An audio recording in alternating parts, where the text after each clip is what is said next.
Moi, je viens du Québec. Je suis vietnamienne d'origine et je suis née à la ville de Québec.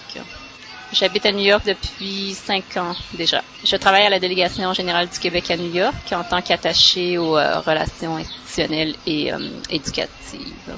On travaille avec une équipe de 30-35 personnes et puis les objectifs généraux sont de promouvoir et défendre les intérêts du Québec dans les États du Nord-Est.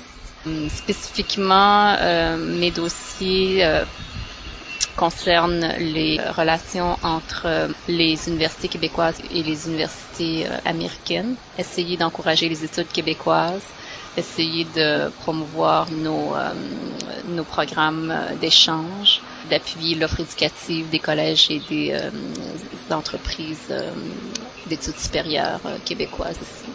J'ai toujours été intéressée à travailler ou à vivre à l'étranger d'abord. J'ai étudié en anglais et en français, mais je voulais vivre en Europe, aux États-Unis. Avec mon conjoint, on a opté pour New York pour commencer, et puis finalement, on n'est jamais parti.